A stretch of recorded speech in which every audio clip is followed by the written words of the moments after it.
दोस्तों दोस्तों दोस्तों अबे जल्दी बोल, कल सुबह पनवेल निकलना है। नमस्कार दोस्तों, मेरा नाम है तुषार। क्या आप जानते हैं कि नवंबर का महीना इतना खास क्यों है? नहीं। कोई नहीं दोस्तों, आज हम ये जानेंगे कि नवंबर का महीना इतना खास क्यों है, या फिर ऐसी कौन सी वजह है जिसके कारण नवंबर का महीना इतना खास बन जाता है। तो चलिए शुरू करते हैं। भारतीय इतिहास में नवंबर का महीना अनगिनत घटनाओं से भरपूर रहा है। इसी महीने रानी लक्ष्मीबाई, टीपू सुल्तान, जवाहरलाल नेहरू से लेकर कई महान हस्तियों की जयंतियों को मनाया जाता है। इसे महीने की पहली तारीख को देश के दूसरे सबसे बड़े राज्य मध्य प्रदेश सहित 9 राज्यों और 3 केंद्र शासित प्रदेशों का स्थापना दिवस मनाया जाता है। ब्यूटीफुल! भारत पर शासन के लिए रानी की घोषणा। भले ही सत्ता का औपचारिक हस्तांतरण रानी विक्टोरिया की उद्घोषणा के साथ मई 1858 में हुआ था, 1 नवंबर 1858 को ब्रिटिश क्राउन ने एक और उद्घोषणा जारी की जिसे रानी की उद्घोषणा के नाम से जाना जाता है। इस रानी उद्घोषणा ने भारतीय आबादी को आश्वस्त किया कि ब्रिटिश शासन के तहत उनके अधिकारों, धर्म और रीति रिवाजों का सम्मान और सुरक्षा दी जाएगी। इसने उन सिद्धांतों और नीतियों को भी रेखांकित किया जो भारत में ब्रिटिश शासन का मार्गदर्शन करेंगे और ब्रिटिश राज की अवधि के दौरान ब्रिटिश सरकार और भारतीय लोगों के बीच संबंधों की प्रकृति को आकार देने में मदद करेंगे।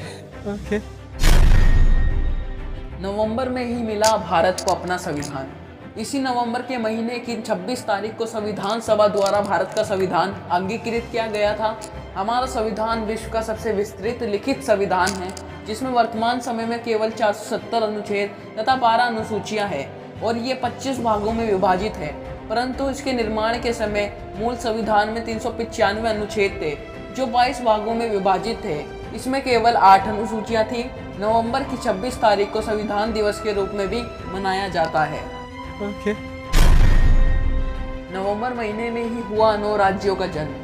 दरअसल अंग्रेजों ने एक भाषा बोलने वालों की भू क्षेत्रीय समरसता की अनदेखी कर अपनी प्रशासनिक सुविधा को ध्यान में रखते हुए मनमाने ढंग से भारत को 21 बड़ी प्रशासनिक इकाइयों में बांटा हुआ था। स्वतंत्रता के बाद नए ढंग से राज्यों का पुनर्गठन करने एवं नए राज्यों की मांग पर जोर दिया। इस महीने देश के जिन 9 राज्यों का जन्म हुआ वह थे आंध्र प्रदेश, कर्नाटक, केरल, मध्य प्रदेश, हरियाणा और पंजाब, जिनका जन्म वर्ष 1956 में हुआ।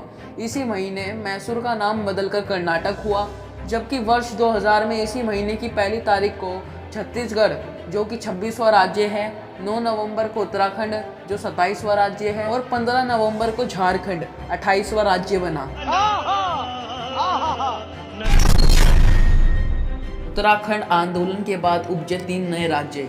90 के दशक में उत्तर प्रदेश के उत्तराखंड में प्रत्येक राज्य के लिए ऐसा जबरदस्त आंदोलन भड़का जिसे स्वतंत्र भारत में लोकतांत्रिक आंदोलनों के इतिहास में अहिंसक जन क्रांति भी कहा गया। इस आंदोलन में लगभग 3 दर्जन लोगों ने अपनी शहादत दी। उत्तर प्रदेश सरकार के एडवोकेट द्वारा हाई कोर्ट में जमा रिपोर्टों के अनुसार 18 अगस्त 1994 से लेकर 9 दिसंबर 1994 तक चमोली, टिहरी, गढ़वाल, उत्तरकाशी, अल्मोड़ा, देहरादून, नैनीताल, पिथौरागढ़ एवं पौड़ी गढ़वाल जिलों में कुल 20,522 गिरफ्तारियां की गई, जिनमें से 19,143 लोगों को उस दिन रिहा कर दिया गया, जबकि 1,379 को जेलों में भेजा गया।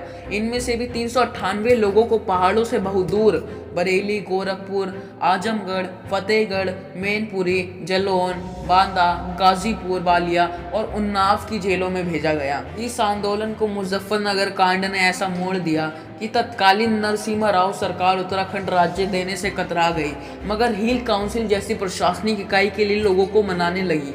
भाई मजा आया। देवगौड़ा ने घोषणा की और वाजपेयी ने बनाए नए राज्य।